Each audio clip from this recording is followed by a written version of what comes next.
A comparison of archival institutions, Oshawa Museum Archive and City of Cambridge Archive, by Laurie and Emily McPhee. Oshawa Museum Archives. What type of archive? Oshawa Museum Archives is the only archives in Oshawa that collects information on Oshawa's community. They focus on the people of Oshawa's story, making it both important and unique to the archive in Oshawa. Who funds the archive? The function of the archive is to preserve and actively promote awareness and appreciation of Oshawa's history for the education, enrichment, and enjoyment of a diverse audience. Oshawa's Historical Society is their parent organization. When was the archives founded? In 1951, the Historical Society of Oshawa was founded. Shortly after that, in 1980, they made the archives separate from the museum, thus beginning the Oshawa Museum Archives.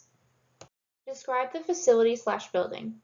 The archive is located on the Oshawa lakefront inside one of the original houses in Oshawa. What is the size of the archives? The archives contains a large collection including 10,000 plus photographs, 300 boxes of textual materials, and 3 cabinets of media records. How do they go about acquiring, storing, and caring for their materials? Most materials are given to them through donation. They care for their materials by using air conditioning to keep the humidity out and the archives dry. They are digitizing photographs and materials, as well as housing archive fonts and boxes. What types of users visit their archives? The main types of users are researchers, genealogists, people of Oshawa, and users with family from Oshawa. The main types of questions they get asked are pertaining to properties, such as, can you tell me about this old house? How do they use social media? The Oshawa Museum and Archives are very active on social media. They take advantage of a variety of social media platforms such as podcasts, blog posts, quarterly newspapers, as well as Twitter. What other services or programs do they provide? They provide public speaking and works with local high schools. Through the museum, they also provide a number of exhibits and displays pertaining to the history of Oshawa. How do you deal with the challenges in your archives? The main challenge is the location of the archives. Due to it being an historic family home, they can only house so much materials. Running out of space, they have to be more picky with what they will accept. Cambridge City Archives. Type of archive. The City of Cambridge Archive is the only municipally run archives in the region of Waterloo. Located on City Hall property, the City of Cambridge Archives dedicates its time to preserving the City of Cambridge's unique history, such as events and people. Significant historical records include the founding of Cambridge, how Cambridge was formed through 3 small towns, Galt, Preston, and Hespeler, as well as important people through Cambridge's history. Parent organization and archival funding. The City of Cambridge is the parent organization to the Archives of Cambridge, and therefore the City of Cambridge makes all final decisions regarding funding and implementing new programs and events. This can be sometimes problematic, as the city will not allow the archives to promote themselves through the use of social media. Founding dates. The archives was created in the year of 1980 as a homecoming initiative to celebrate the anniversary of Cambridge's founding. Since its founding, the archives has been housed in a building in Preston until it was moved to its current home in the historic City Hall in 1991. Facility/building description. As previously mentioned, the archives are housed in the historic City Hall. Built in 1858, the historic City Hall building still remains on the current City Hall property, standing next to the new City Hall. The beautiful Victorian architecture of the building and the city around it attracts many production crews around Canada and the US. One of the most common ones being the cast and crew of The Handmaid's Tale, based on the book by Margaret Atwood. Materials collected. Since 1980, the archives receives on average of 100 to 75 donations per year.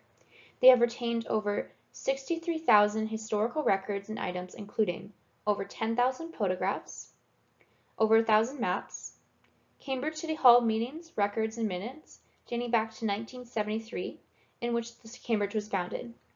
Archives also contain a number of records from the towns of Galt, Preston, and Hespeler, dating back to the 1850s. Their collection also consists of microfilm newspapers dating back to 1848, over 165 manuscripts and personal correspondence, and an art collection of Sterling Maguire, a local art collector. His collection begins in the late 1700s. Significant collections. The Cambridge City Archives also has a number of unique and interesting collections that are important to Cambridge's history, including, as part of William Dixon's paper collection, a letter in the possession of William Dixon, written in 1795 by Philip Stedman, about his purchase of Six Nations land, which now part of Cambridge stands on. At the time, he purchased the land for $85,000, which today is worth around 2.2 billion Canadian dollars. A personal record of Li Bing, a local businessman who survived the sinking of the Titanic, along with 6 other Chinese immigrants in the year 1909. The Cambridge City Hall of Fame. This collection consists of over 120 members who have made difference in the city of Cambridge. And the Blair Photo Collection. Created by a local photographer, it contains every historic house belonging on Blair Road. The City of Cambridge does not use finding aids, as for their materials are mostly available online through the city website. A majority of their commonly accessed materials get digitized through the scanner and placed on a database called Illicit Systems. Their webpage also contains a catalog to find all their collections so that users will know what to look for and where to find them. Acquiring, storing, and caring for their materials. The archive is divided into 2 parts, the Community Research Room and the Vault. The Vault is a climate-controlled environment where humidity is monitored. Many of the records kept here are also kept in archival boxes and folders. Rotating shelves are also used to preserve space. The research room is where users are commonly found. Records that are stored here include church records, census records, cemetery records. Materials in the research room are scans and photocopies of the original. Materials that are mainly acquired through donations from local residents, however, they do have some long-term loans and purchase some important materials. Types of archive users and the questions they ask. Architect students researching buildings around Cambridge, local historians, and researchers are all common patrons of the archives. They are most commonly used the records in the research room. The most common question asked is related to properties. Who lived there previous to its current owner? Archival staff. This archive does not take any volunteers, and its only employee is Dan Schmaltz, the archivist. Dan is also the city's records manager, so he divides his time between the records management department and the archives. Because of the archive's limited staff, they only allow appointments to visit. Services provided. The archive provides a number of presentations and displays, including their yearly Remembrance Day display. They also provide research to local projects and clubs around Cambridge. How do they promote their services? The archive promotes their services mainly through public speaking at various places, such as the library and City Hall. Tour groups are also welcome. The archive also has various struggles, such as creating a social media presence. Reaching out to local high schools is also an issue, as Dan, the archivist, would also like to do tour groups and public speakings there as well.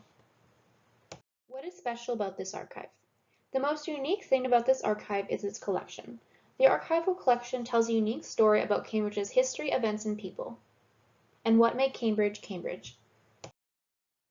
Comparison. These 2 archives are more different than alike. They are both different types of archives for one, and both collect material specific to their respective city. Although they do have one thing in common, and that is that they preserve the history of their respective towns. They both value history, and they both strive for the goal to have patrons appreciate the history even more.